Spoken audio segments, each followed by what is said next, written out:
vou revisar muito rapidamente o que fizemos na última aula. Então, na última aula, aprendemos sobre o monoteísmo, que é a ideia de um único Deus verdadeiro. E como eu disse na última aula, isso marcou uma revolução intelectual na história da humanidade. E com o monoteísmo, desenvolvemos 3 novas ideias que são dinheiro, indivíduo e o Estado-nação. É importante notar que essas ideias sempre existiram na história humana, mas com o monoteísmo elas se tornaram os paradigmas dominantes. E juntas elas nos deram a modernidade e criaram o mundo em que vivemos hoje. Certo, então foi isso que discutimos na última aula e lembrem-se da última aula. Também discutimos isso. Isso criou muitos problemas para nós. Há muitos benefícios, mas também há muitas consequências. Então, hoje vamos continuar a história da humanidade. E hoje quero focar em uma questão muito específica. Por que as sociedades ascendem e por que elas caem? E eu sei que essas primeiras aulas podem parecer abstratas e teóricas, mas isso acontece porque estamos desenvolvendo os modelos éticos para entender melhor o nosso mundo. Então, à medida que avançarmos, começaremos a analisar exemplos bem concretos. Mas, nas primeiras aulas, por favor, tenham paciência. Vamos desenvolver uma teoria para entender o mundo. Então, vamos discutir as sociedades, por que elas ascendem e por que elas declinam. Agora, infelizmente, vivemos em um mundo em declínio. Então, há muitos sinais de que o mundo está em declínio. Quais são esses sinais? Podem citar alguns sinais? Sim, muito bem, ok. Então, você tem conflitos e guerras, basta olhar para a situação na Ucrânia, olhar para a situação no Oriente Médio, mas também você pode ter visto as notícias e viu conflitos surgindo no Sudeste Asiático, Tailândia, Mianmar. Além disso, Trump está prestes a enviar tropas dos MSU para o México e a Venezuela. Portanto, vivemos em um mundo de conflitos, e isso nos mostra que o mundo está em declínio. Quais são outros sinais? Ótimo, sim. Então temos a mudança climática. Estamos colocando pressão demais sobre o meio ambiente. Assim, o ar, a água e a terra estão se tornando muito mais tóxicos. Ótimo, o que mais? Muito bem, sim. O desemprego está aumentando. Mas não só isso, a atitude das pessoas em relação ao trabalho está piorando. Vivemos em uma época em que as pessoas não levam o trabalho tão a sério. As pessoas não são tão entusiasmadas, não estão tão motivadas a trabalhar duro como antes. Chamamos isso na China de Era Bailan, certo? A Era do Bailan, que significa deixa apodrecer. Tipo, quem se importa? Não leve as coisas tão a sério. Nos Estados Unidos, o termo é chamado de quiet quitting. Você finge que trabalha, mas na verdade não está trabalhando. Quais são outros sinais? Então, também há uma taxa de natalidade mais baixa, e esse é um sinal muito importante, certo? Porque pense bem, se os jovens se recusam a casar e ter filhos, eventualmente o mundo vai acabar, não é? Então, isso na verdade é um sinal muito importante de que o mundo está em declínio, e estamos vendo isso acontecer em todo o mundo. Em todas as sociedades, a única exceção é Israel e Geórgia, mas esses são casos muito pequenos e raros para a maioria das sociedades. Há um declínio rápido na taxa de natalidade. Quais são outros sinais? Ok, você vê um padrão de vida mais baixo e tudo isso significa inflação, certo? Então as pessoas ganham menos dinheiro e podem comprar menos.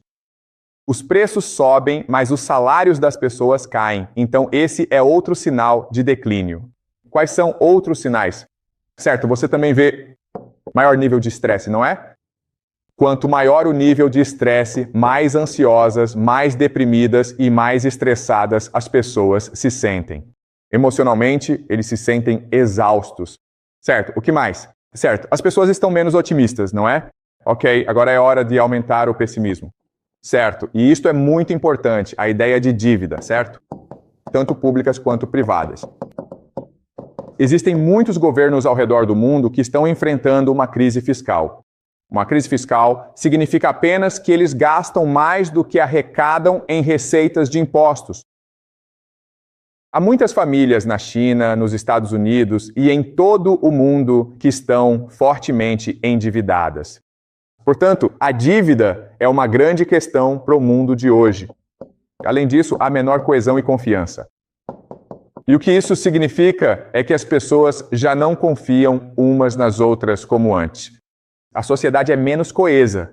Se você anda na rua e vê um homem sangrando ou machucado, é menos provável que o ajude. E isso é muito verdadeiro, não só na China, mas também em outros lugares. Portanto, questões de menor confiança. Quais são outros sinais? Certo, mais doenças sim. Certo, aumento de doenças. As pessoas estão mais estressadas do que antes. As pessoas estão menos otimistas. Então, poderíamos continuar indefinidamente, porque os sinais de rápido declínio social são muitos.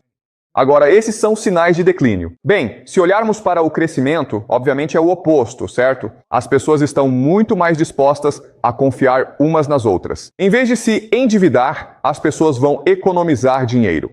As pessoas estão mais saudáveis. As pessoas estão muito mais otimistas. As pessoas estão tendo muitos e muitos bebês, certo? As pessoas estão empregadas. Portanto, todos esses são sinais de que a sociedade está em declínio. A ascensão é o oposto. Além disso, outro sinal de declínio, que é muito importante e que não ocorre na China, mas sim no mundo ocidental, é a imigração. Ok? Imigração. A imigração é uma questão de grande importância no mundo ocidental. E discutiremos imigração em aulas futuras. Mas a imigração é um sinal de declínio porque reduz a coesão social, entendeu? Além disso, esse processo também acaba reduzindo o padrão de vida. Um outro ponto importante. O sinal de declínio é também o aumento dos preços das moradias. Assim, as pessoas já não conseguem mais comprar uma casa.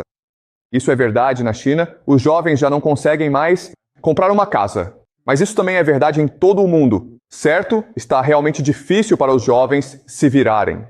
Também há a crise fiscal, certo? Falamos sobre isso, mas a ideia de crise fiscal é que o governo não consegue arcar com muitos gastos públicos.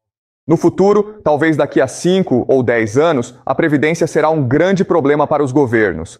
Então, esses são todos sinais de declínio acelerado. Certo, agora, tendo feito isso, o que vou fazer agora é apresentar algumas teorias sobre por que isso está acontecendo. Por que o mundo está em declínio? E existem muitas e muitas teorias, mas vou apresentar 3 teorias para vocês que considero interessantes. A primeira é a ideia de financiarização. E essa teoria é proposta por um economista francês chamado Thomas Piketty. Piketty, tudo bem? E ele escreveu um livro chamado Capital no século XXI. É um livro fantástico. Você não precisa ler o livro, mas se tiver a oportunidade, definitivamente deveria lê-lo, pois é uma leitura muito fácil, porém muito esclarecedora. O que ele argumenta é que o que acontece na sociedade é que o capitalismo passa por várias fases. No início, tínhamos o capitalismo de consumo, o que significa que a sociedade estava tentando criar bens que os consumidores desejassem comprar. Atualmente, vivemos em uma era marcada pela rápida geração de riqueza, e assim entramos no capitalismo financeiro, que é um período voltado ao investimento. Em vez de construir fábricas, você investe o dinheiro no mercado de ações, ok? Então você está tentando gerar o máximo de dinheiro possível. Mas o que discutimos na última aula, que é muito importante, é que riqueza e dinheiro não são a mesma coisa. Então, na primeira fase, o capitalismo de consumo, o foco está na geração de riqueza. No capitalismo financeiro, o foco está na geração de dinheiro. E então você passa para o capitalismo monopolista, que é quando apenas algumas empresas controlam tudo. E nós vivemos em uma era de capitalismo monopolista. E isso acontece porque é muito mais lucrativo para as empresas serem monopólios do que competirem entre si. O capitalismo financeiro busca criar o máximo de dinheiro possível, não o máximo de riqueza. E assim, algumas empresas acabam dominando, tornando-se monopólios. E essa é a era em que vivemos. Agora, por que isso é importante? É importante porque, quando fazemos essa transição, as pessoas deixam de focar em trabalhar duro.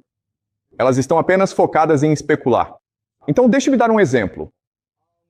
Vamos supor que eu seja um empreendedor e queira ganhar o máximo de dinheiro possível. Bem, o que eu faço é construir uma fábrica. Quando eu construo uma fábrica, estou criando riqueza real, porque uma fábrica exige que você contrate trabalhadores. exige que você desenvolva tecnologia, exige que você produza bens que as pessoas queiram comprar. Depois que eu construo uma fábrica e ganho muito dinheiro, quero pegar esse dinheiro e fazê-lo crescer o mais rápido possível. Então, posso colocá-lo no mercado de ações e é assim que as pessoas se comportam. O problema é que se muitas pessoas fazem isso, então ninguém está realmente trabalhando. Ninguém está criando riqueza real na economia. O outro problema é que, devido à forma como o capitalismo é estruturado, se todo mundo coloca dinheiro no mercado de ações, o mercado de ações cresce rápido demais e a economia real não cresce. Entendeu? E a diferença é gritante. Thomas Piketty passou muito tempo analisando o imposto de renda, apenas observando quanto imposto as pessoas pagavam. Ele fez muita análise estatística. E o que ele descobriu é que a economia real, no capitalismo tardio, vai crescer cerca de 2%. A economia financeira vai crescer a 5%, certo? Isso é realmente fundamental. O que isso nos mostra é que, se você tiver $1 milhão, poderá optar por abrir um restaurante ou investir no mercado de ações. Se você abrir um restaurante, ganhará no máximo $20 mil por ano, mas se investir na bolsa de valores, ganhará $50 mil por ano. Então todo mundo vai colocar todo o seu dinheiro no mercado de ações, o que permite que o mercado de ações cresça, mas a economia real não está melhorando. E por isso surgem todos esses problemas: maior desemprego, maior endividamento. Ninguém está realmente trabalhando. Então essa é a ideia da financiarização. E o que Piketty argumenta é que isso é apenas um ciclo natural. Isso é apenas um subproduto natural do capitalismo. Vivemos em um estado, vivemos em uma era do capitalismo tardio. Está claro para vocês? Alguma pergunta antes de eu passar para a segunda teoria? Vamos passar para a segunda teoria, chamada superprodução de elites, que foi proposta por um historiador chamado Peter Turchin. E Peter Turchin passou décadas estudando por que as sociedades ascendem e declinam. Ele estudou o Império Romano. Ele estudou a Revolução Francesa. Ele analisou muitos exemplos diferentes. E o que ele acreditava é que as sociedades caem, declinam, colapsam por causa da ideia de superprodução de elites. Ou seja, você tem pessoas demais e poderosas competindo por posições limitadas de poder. Então, para entender isso, vou falar sobre outro experimento chamado Utopia dos Ratos. E a Utopia dos Ratos foi uma série de experimentos conduzidos por um cientista americano chamado James B. Calhoun. E o que James Calhoun tentava fazer em seus experimentos era descobrir o que significava viver em um mundo de abundância, riqueza e segurança. Após a Segunda Guerra Mundial, o mundo foi dividido entre os Estados Unidos e a União Soviética. Era a Guerra Fria, mas também uma época de crescente abundância devido à tecnologia e a população estava aumentando. Então, James Calhoun conduziu esses experimentos para descobrir o que isso significava para o mundo. Então, o que ele fez foi o seguinte: ele tinha uma sala, certo, que era isolada do mundo, e nessa sala ele colocou comida, água e moradia para uma colônia de ratos, talvez uns 10 ratos no início, mas eles rapidamente se tornaram 400, 500 ratos. E no começo, os ratos estavam realmente felizes. Mas não importava como Calhoun configurasse o experimento, no final das contas, os ratos sempre acabavam se matando. Ok? O que ele descobriu foi que se você vive em um mundo de abundância e segurança, o resultado final é que os ratos sempre se matam uns aos outros. E ele continuou fazendo isso por 20 anos, e ele jamais conseguiria criar uma situação em que os ratos vivessem em paz. E ele nunca conseguiu descobrir por que isso acontecia. E ainda hoje existe um grande debate sobre o porquê disso. Mas eles tinham uma teoria, certo? E a teoria é a seguinte: os ratos não estavam competindo por comida. Eles estavam realmente competindo por status. Certo, então vamos pensar sobre isso. Ok. Em estado natural, no mundo real, os ratos competem entre si pelo direito de acasalar, certo? Então, você vê uma rata bonita e briga por ela, certo? O rato que vence se torna o macho alfa. E o macho alfa pode ter quantas companheiras quiser, certo? E o que os outros ratos fazem? Na natureza, o que os outros ratos fazem? Bem, os outros ratos provavelmente vão fugir, ir para outro lugar e encontrar outras companheiras, certo? Porque todos estão tentando ser o macho alfa Mas qual é o problema com o experimento de James Calhoun? Por que eles brigam entre si? Não há para onde eles irem. Eles estão presos onde estão. Entendeu? Status é o que chamamos de jogo de soma zero. Eu ganho, você perde. Ok? Só pode haver um vencedor. Na natureza, se eu vencer, os outros ratos fogem e tentam descobrir como construir sua própria colônia. Mas no experimento de James Calhoun, não há para onde eles irem. E assim, tudo o que acontece é que eles continuam lutando entre si até morrerem. Ok? E essa é a ideia da superprodução de elite. E é isso que diz Peter Turchin. A elite, os filhos da elite estão sempre lutando por posições de poder. Não são pessoas normais, são os filhos da elite. Mas eventualmente eles têm filhos demais e não há cargos de poder suficientes. Ok? Outra forma de dizer isso é que, na China atual, há muitos graduados da Universidade de Pequim, da Universidade Beida e da Universidade Tsinghua. Tsinghua, certo? Eles querem ser o chefão, eles querem ter o poder, mas são muitos, entendeu? E não há para onde eles possam ir. E isso leva a conflitos na sociedade. E em última análise, o que Peter Turchin descobriu é que, se for esse o caso, a superprodução da elite acabará por levar à guerra ou à revolução. Isso levará ao colapso da sociedade. E não há como contornar isso. Esse é Peter Turchin. Agora quero abordar a terceira teoria. E a terceira teoria é a ideia de uma civilização vida útil. E isso foi proposto por um filósofo e estudioso alemão chamado Oswald Spengler. E o que ele argumenta é que sociedade, cultura, civilização não são diferentes de uma pessoa. Como pessoa, como ser humano, passamos por um ciclo de vida. Nós nascemos, crescemos, amadurecemos e então morremos. E não há como evitar isso. Todos nós temos ciclos de vida limitados. Você pode viver até os 100, pode viver até os 150, mas eventualmente você vai morrer. E o que Spengler também diz é que isso acontece na sociedade também. E não há nada que ninguém possa fazer a respeito disso. Então vamos revisar o ciclo de vida de uma civilização, certo? No começo você está na aldeia. Depois você se muda para a cidade pequena. Depois você se muda para a cidade grande. Depois você desenvolve a mega cidade, certo? Nem todas as civilizações passarão por esse ciclo, mas as bem-sucedidas passarão por ele, certo? Você começa pelos romanos, certo? A dinastia Qin.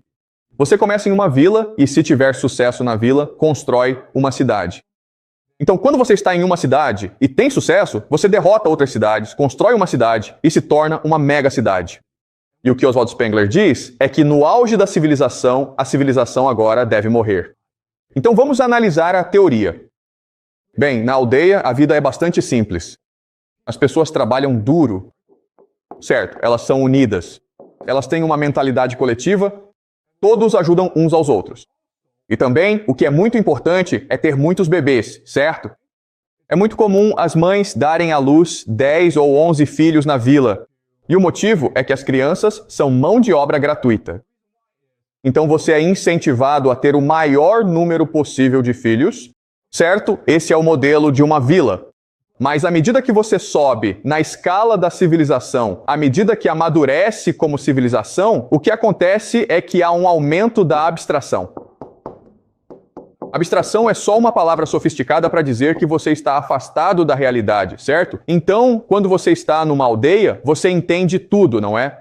Você entende, a comida que eu como vem das sementes que eu planto, certo? Mas quando você está numa cidade, adivinha, aquelas bebidas que você está tomando, você não faz ideia de onde vem, certo? Você não tem ideia de onde vem a comida que está comendo. Para você, tudo isso é abstrato. Tudo isso está muito distante da realidade. Assim, na aldeia, as pessoas se dedicam ao trabalho árduo e à ajuda mútua. Mas, à medida que se sobe na hierarquia, as pessoas tornam-se muito mais individualistas, certo? Você está preocupado com o seu próprio prazer pessoal. Você está preocupado com o quê? Como posso me beneficiar disso? Então, outra forma de dizer isso é, em uma aldeia, o que mantém as pessoas unidas são as emoções, a tradição e os relacionamentos. Mas quando você se muda para uma mega cidade, o que é que mantém as pessoas unidas? É o dinheiro, certo? O dinheiro é a maior abstração.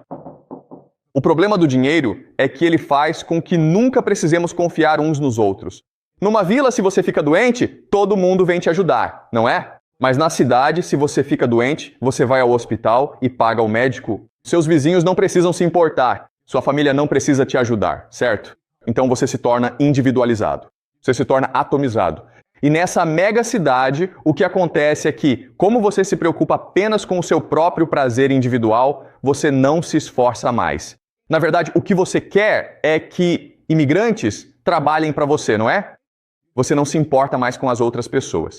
Tudo o que importa para você é você mesmo. E adivinhem, pessoal, você não quer ter filhos. E é por isso que a mega cidade representa a morte da civilização. E o que é Pequim? O que é Xangai? O que é Washington, D.C.? O que é Nova York? O que é Paris? O que é Londres? Todas são megacidades, certo? É por isso que temos essas tendências. E o que Oswald Spengler diz é: não há nada que alguém possa fazer a respeito disso. É um ciclo natural da vida. Então, essas são as 3 principais teorias que eu quero que vocês lembrem, certo? Desculpa. Você pode passar o microfone? Pode falar no microfone? Mas e se houver, um objetivo universal que faça com que todos precisem trabalhar juntos? Será que isso realmente vai funcionar de verdade? Tipo, será que todo mundo vai simplesmente deixar de lado todos esses problemas e, sabe, finalmente resolver isso definitivamente? Sim, tudo bem. Eu entendo. Essa é uma ótima pergunta, ok? Então a pergunta, para reformulá-la, está bem? Sim, mas e se houver uma ameaça externa, ok? Uma ameaça externa. Se houver uma ameaça externa, então certamente o ciclo de vida do sistema pode ser prolongado, certo? E ameaças externas são exemplos de, por exemplo, digamos que haja uma invasão alienígena. Vamos supor que a China esteja sendo atacada pelos Estados Unidos, certo? E, infelizmente, a resposta é: não importa, porque uma vez que você chega ao ponto de uma mega cidade, em primeiro lugar, você se torna tão egoísta, tão autocentrado, que não percebe ameaças externas. Além disso, você não consegue trabalhar coletivamente por falta de confiança. Assim, ameaças externas são ignoradas. Enfim, é uma ótima pergunta. Obrigado por perguntar, ok? Sim, em teoria, meu Deus, se os alienígenas vierem, os humanos se unirão. Não é isso que vai acontecer, ok? O que aconteceria é que certas facções da humanidade tentariam aliar os alienígenas para conquistar todos os outros. Tudo bem. Tendo analisado essas 3 teorias, o que eu vou fazer é combiná-las para criar uma teoria abrangente, holística e ampla sobre por que as sociedades ascendem e declinam. O problema das teorias é que elas são simplistas, imprecisas e inexatas, então eu aviso que esta teoria tem limitações. Mas, para os nossos propósitos, o que queremos é ter uma estrutura de trabalho e, ao aplicarmos essa estrutura aos exemplos, podemos refiná-la melhor, certo? Tudo bem. Portanto, aviso que essa estrutura apresenta muitos problemas, mas é uma ferramenta útil para analisarmos a sociedade e o passado. Ok? Tudo bem. Então, vou fazer generalizações sobre como uma sociedade é estruturada. Então, no âmago da sociedade, as pessoas muito poderosas são certas famílias, certo? Essas são as famílias fundadoras desta nação. E não são muitos. Talvez 10, talvez 100, tudo bem? Mas no máximo 100.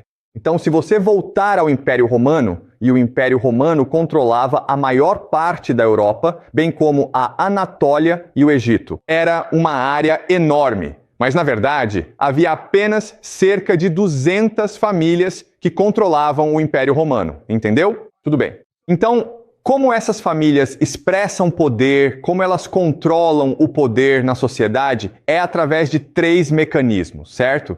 3 pilares do poder, e esses 3 pilares são finanças, certo? Finanças sobre as quais falamos na última aula. É apenas o sistema bancário central. O segundo pilar é a religião. Religião é simplesmente no que as pessoas acreditam, como controlar no que as pessoas acreditam. Agora, a religião de hoje é a ciência e a tecnologia. E o terceiro pilar é a inteligência ou espionagem, certo?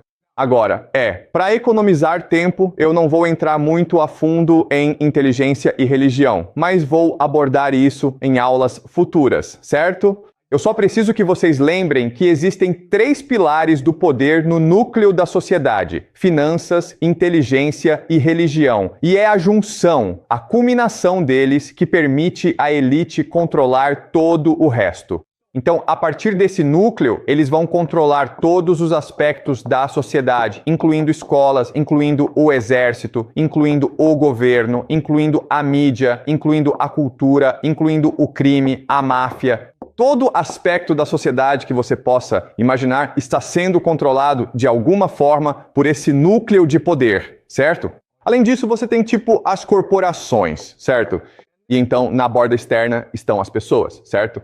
As pessoas, por serem tão numerosas, a massa de pessoas, são elas que geram a riqueza para a sociedade. Portanto, este sistema foi projetado para gerar o máximo de energia possível através das pessoas. Energia. Porque quanto mais as pessoas trabalham, mais riqueza é gerada na sociedade. A metáfora que usamos é a seguinte: pense na sociedade como uma corporação. O povo são os trabalhadores, certo? São eles que fazem o trabalho de verdade. A elite e essas famílias são os proprietários. E essas pessoas que estão no meio, a classe média, são os gerentes, ok?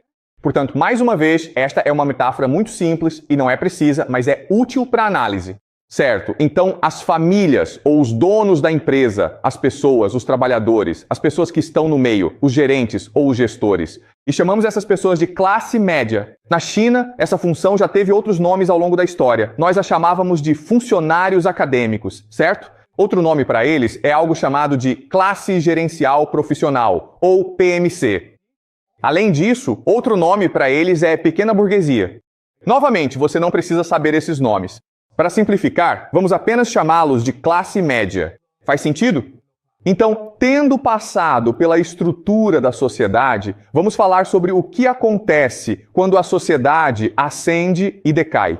Certo, quando ela ascende, a dinâmica desses três grupos é muito interessante. Quando a sociedade ascende, as famílias que possuem a nação ficam felizes em deixar os gestores controlarem a sociedade. E é a isso que chamamos de democracia, certo? E os gerentes estão sempre dando feedback às famílias e dizendo: deveríamos tratar melhor os funcionários. Se tratarmos melhor os funcionários, eles trabalharão mais. Neste momento, as coisas estão ótimas. As pessoas sentem que têm voz no sistema. Eles estão ganhando muito dinheiro.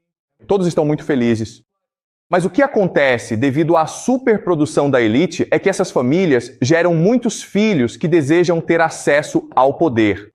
Basicamente, eles querem gastar o dinheiro da corporação. E agora a corporação está com problemas. Ela está endividada. Então, neste ponto, o que acontece é o seguinte: você pensaria que os gerentes diriam às famílias: escutem, pessoal, precisamos ser mais justos com as pessoas. Mas o que realmente acontece na prática é que os gerentes exploram as pessoas. Agora, os gerentes vão enganar, vão mentir para as pessoas, vão cometer fraudes, vão explorar as pessoas. Por quê? O motivo é o seguinte: o que os gerentes realmente fazem é algo chamado de comportamento de busca de renda. Comportamento de busca de renda significa apenas que eles têm um certo poder que querem explorar para extrair riqueza de outras pessoas. Então, por exemplo, o exemplo da classe média é: você possui um apartamento em Pequim, certo? Aí você o aluga para alguém que precisa morar em Pequim e recebe o aluguel. Bem, isso é verdade para muitas pessoas. Então, se você é advogado, você recebe honorários porque só você pode atuar no sistema judiciário.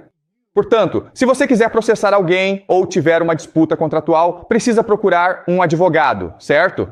O advogado está recebendo aluguel e é isso que a classe média, a classe profissional e gerencial faz. Eles são buscadores de renda. E o que estou dizendo é o seguinte, pessoal: se você vai a uma empresa, você sabe o que os trabalhadores fazem, certo? Você sabe o que os gerentes fazem?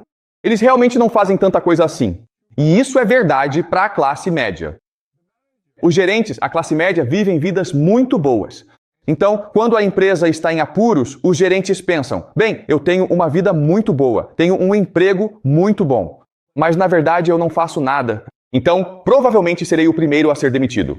Então, eles precisam demonstrar seu valor, precisam provar seu valor e, portanto, exploram os trabalhadores. Ok? Você entende?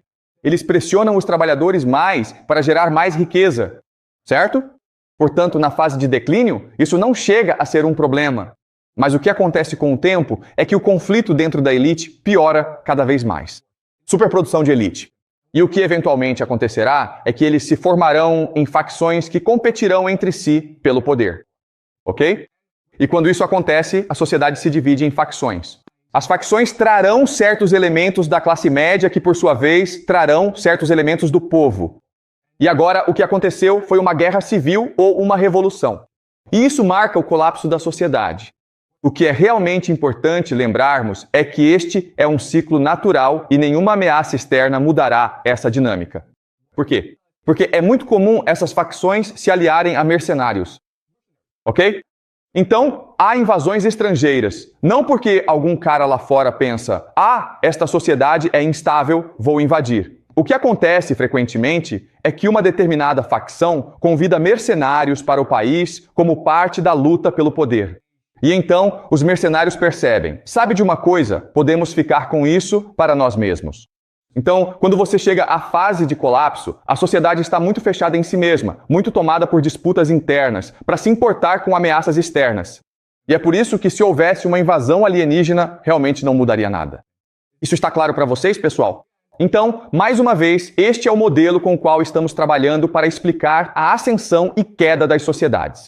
No início, nesse sistema, as famílias da elite estão dispostas a permitir que a classe gerencial incentive e motive os trabalhadores a darem o seu melhor. E você faz isso por meio da democracia, da abertura, da meritocracia, da inovação. À medida que essas famílias de elite têm cada vez mais filhos, e esses filhos se envolvem em comportamentos de busca de renda, eles basicamente querem roubar os lucros da corporação. A corporação entra em apuros e os gestores são forçados a coagir as pessoas, o que leva a um conflito ainda maior. E, eventualmente, com o tempo, o colapso acontece quando a sociedade se divide em diferentes facções, o que leva à guerra civil, revolução ou guerra. Então, esse é o modelo com o qual estamos trabalhando. Muito bem, alguma pergunta? Vocês entenderam isso claramente? E se eles simplesmente não tiverem tantos filhos assim? Com licença, qual é a pergunta? E se as famílias da elite não tiverem tantos filhos assim, esses modelos servirão?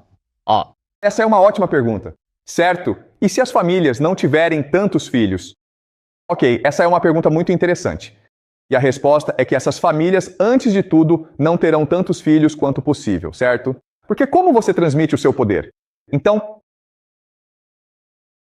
talvez a classe média não queira ter tantos filhos, mas a elite terá muitos filhos.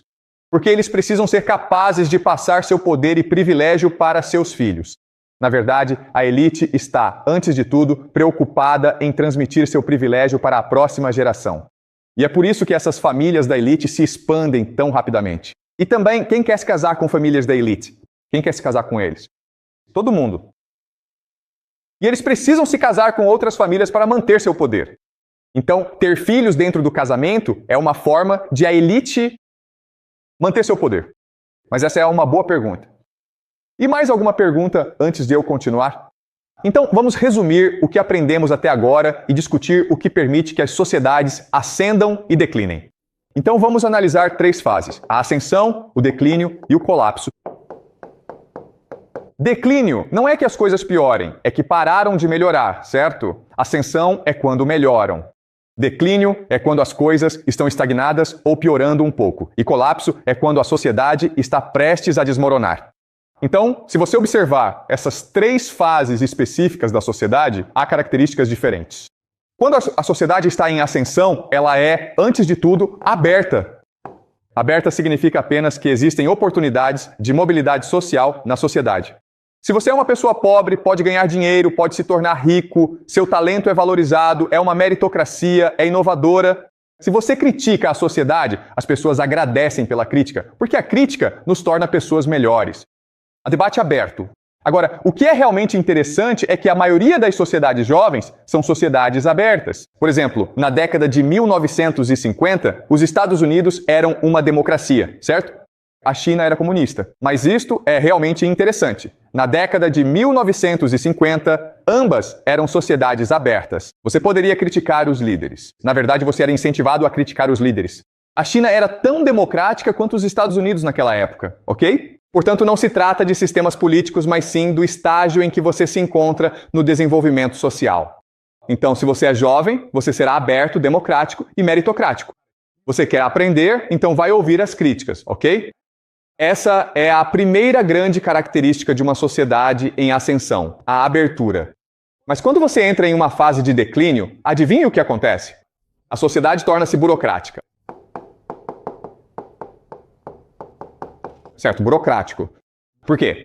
Porque se voltarmos a esse modelo, à medida que a empresa perde cada vez mais dinheiro, a classe gerencial se preocupa em manter seus empregos. Assim, eles se tornam burocratas. Eles precisam provar seu valor. Então, eles geram muita papelada. Eles obrigam todos a seguir as regras. A sociedade torna-se cada vez mais burocrática. Então, na fase de colapso, a sociedade torna-se autoritária. Certo, antes do declínio, eles começam a seguir as regras. Agora, é apenas o governo pela força. Mas há outra maneira de dizer isso. Na fase de ascensão, o que importa é o consentimento, certo? Então, esses três grupos, a elite, a classe média e o povo, todos trabalham juntos para melhorar a sociedade. Há consentimento. Mas quando você chega à fase de declínio, agora é enganação deles. E então, quando chega à fase de colapso, é coerção. Então, deixe-me dar um exemplo. Vamos supor que estamos na fase de ascensão, certo? Bem, queremos sair para almoçar. Então, discutimos para onde vamos almoçar. Eu quero ir ao McDonald's, mas vocês querem ir ao Pizza Hut ou ao KFC. Debatemos e então, eventualmente, votamos e quem quiser ir, a maioria vence, certo? Essa é a fase do consentimento. Quando entramos na fase de declínio, a do engano, eu sou o professor. Então digo para vocês, pessoal, vamos ao McDonald's, porque o Wong Fei vai estar lá, ou o Jack Ma vai estar lá, ou hoje tem hambúrguer grátis, ok? Eu estou mentindo para vocês. Para conseguir o que eu quero. E então, na fase de colapso, é quando eu digo para vocês, eu sou o professor e vou bater em vocês se não me ouvirem. Então, na fase de ascensão, o que importa antes de tudo é a unidade do povo. Estamos todos trabalhando juntos, a empatia, a preocupação com as outras pessoas, eu quero ser seu amigo. Precisamos trabalhar juntos para tornar a sociedade melhor. Mas na fase de declínio, trata-se realmente de estabilidade. É sobre garantir que a sociedade mantenha o status quo. Quando chegamos à fase de colapso, trata-se de sobrevivência. Dane-se você, eu quero sobreviver. E se eu tiver que te matar, eu vou te matar. Então, este é um mapa que nos mostra o que acontece quando a sociedade ascende, declina e colapsa. Agora, o que é realmente interessante nisso é o timing, certo? Então, se você realmente olhar para a linha do tempo da sociedade, ela acontece assim, certo? Há uma ascensão acentuada, o declínio é lento e o colapso é repentino. Então as pessoas pensam, declínio, sabe, as coisas vão piorando, piorando, mas seguimos essa tendência, ainda estaremos aqui. Mas, na verdade, o colapso acontece muito rápido. Por quê? A razão é que esse sistema não consegue sobreviver a choques externos. Choques externos são uma tempestade perfeita de crises. Então, outra forma de dizer isso é que talvez a sociedade se prepare para, ok, se houver uma praga, faremos isso. Se houver uma crise climática, faremos isso. Se houver seca, faremos isso. Se houver uma guerra, faremos isso. Ok? O que a sociedade não está preparada para é que essas coisas aconteçam todas ao mesmo tempo. A peste, a seca, a guerra, é a revolução. Estão todas acontecendo ao mesmo tempo. É a tempestade perfeita. É isso que leva ao colapso porque a sociedade não está preparada para isso. Ok? E por que a sociedade não está preparada para isso? Porque quando você entra na fase autoritária, não é mais permitido criticar o sistema. O problema são aqueles que falam. O problema são aqueles que apontam os problemas da sociedade. Na fase de ascensão, aqueles que criticam a sociedade são os heróis. Eles são valorizados. Eles são recompensados. Na fase de colapso, aqueles que se manifestam são os inimigos da sociedade. E, portanto, a sociedade não pode estar preparada para ameaças externas, o que leva ao seu colapso. Alguma pergunta? Então, este é o modelo ético com o qual estamos trabalhando. E, novamente, vamos aplicá-lo ao presente e depois vamos aplicá-lo ao passado. Com esse modelo analítico, o que podemos fazer é fazer certas previsões sobre o futuro. Então vou fazer essas previsões e espero que essas coisas aconteçam nos próximos 5 a 10 anos, 5 a 10 anos ou 10 a 20 anos. Ok, não é que eu saiba exatamente o período de tempo, certo? Eles esperam que essas coisas aconteçam. Bem, a primeira coisa que vai acontecer no mundo ocidental é o declínio da democracia e da liberdade. Portanto, lembre-se, na fase de ascensão, a sociedade é democrática, aberta e meritocrática. Mas à medida que se avança, torna-se mais burocrático e, por fim, autoritária. Ok? Assim, veremos os Estados Unidos e a Europa se tornarem muito mais autoritários. Vocês verão um colapso da democracia e da liberdade nessas nações. E já estamos vendo isso acontecer nos Estados Unidos, onde Trump está usando cada vez mais o exército para resolver questões. Então essa é a primeira previsão. E isso vai acontecer em todo o mundo ocidental. A segunda coisa é o colapso econômico. Assim, à medida que as pessoas têm cada vez menos direito de se expressar, sentem-se menos envolvidas com o sistema e menos dispostas a trabalhar. Portanto, ocorre o colapso econômico. As pessoas não acreditam mais no sistema. O sistema está em crise. Isso vai levar à imigração. O governo pensa, sabe de uma coisa? Se o povo não quer trabalhar, que se dane. Vamos trazer imigrantes para fazer o trabalho. Isto é, vamos substituir nossa população. Mas o povo não vai ficar de braços cruzados aceitando isso, certo? Isso leva à guerra civil. Agora as pessoas estão se matando nas ruas e o governo pensa, sabe de uma coisa? Se continuarmos deixando eles brigarem, eventualmente eles vão vir atrás da gente. Então, o que vamos fazer é mandá-los para essas guerras idiotas e sem sentido no exterior. Então agora você tem guerras idiotas, guerras estrangeiras idiotas. E essas são minhas 5 previsões para o mundo nos próximos 5, 10, 20 anos. Europa e América verão menos liberdade e democracia. Suas economias vão colapsar, haverá aumento da imigração, conflito civil e, por fim, guerras estrangeiras idiotas. E não estou dizendo que isso acontece em sequência. Estou dizendo que vocês verão as 5 coisas, certo? Mas elas podem acontecer em ordens diferentes. Alguma pergunta? Ficou claro para vocês? Sim, obrigado. Existe alguma chance de que o governo tente usar uma guerra para distrair o povo? Eles estão tentando esconder todo o colapso da sociedade sob controle. Sim, essa é uma ótima pergunta. E a resposta é que é para isso que servem as guerras, para distrair o povo, certo? Porque se você não distrair o povo, eles vão se revoltar contra você. Então, ou você os manda para uma guerra, ou pode acabar com uma revolução francesa nas suas mãos, certo? Sua opção, guerra ou revolução. A guerra seria melhor. É por isso que estamos caminhando para um mundo em guerra. Ok, se você não mandar o povo para a guerra, eles se revoltam contra você. Então você os manda para a guerra para distraí-los e se livrar deles. Não há certo ou errado aqui. Ok? Tudo bem, tudo bem. Ok. Eu peço desculpas, tá bem? Mas uma coisa que você aprenderá na minha aula é que não existe certo ou errado. Não faz sentido nenhum, entendeu? Não é como se disséssemos, é imoral enviar pessoas para a guerra. Eu sei disso, muito obrigado. Ok? Mas estou tentando explicar para você como funciona a energia. Esse é o tema deste curso. Estou tentando explicar para você como as pessoas no poder pensam e se comportam. Tudo bem? E repito, continuo dizendo isso. Não sei se estou certo, mas o que estou fazendo é apresentar uma teoria, um modelo que podemos usar para fazer previsões. E se essas previsões se confirmarem, se de fato acontecerem, então nosso modelo tem alguma precisão, ok? Precisaremos aprimorar nosso modelo, mas ele já apresenta certa precisão. Mas olha, se amanhã Trump, Putin e Xi se reunirem e disserem vamos ser melhores amigos, então eu estou errado. Então é isso que estamos tentando fazer nesta aula. Não estamos tentando discutir o que é certo, o que é errado, o que é justo, porque sinceramente isso não importa, certo? A moralidade não importa aqui. Aqui é sobre poder. Estamos tentando entender como o mundo funciona e quando conseguirmos, e se conseguirmos isso, talvez possamos trabalhar juntos e construir um mundo mais justo. Mas primeiro precisamos descobrir como o mundo realmente funciona. Mais alguma pergunta? Ok, ótimo, pessoal. Então, vamos continuar essa história na próxima aula. Vejo vocês na próxima aula.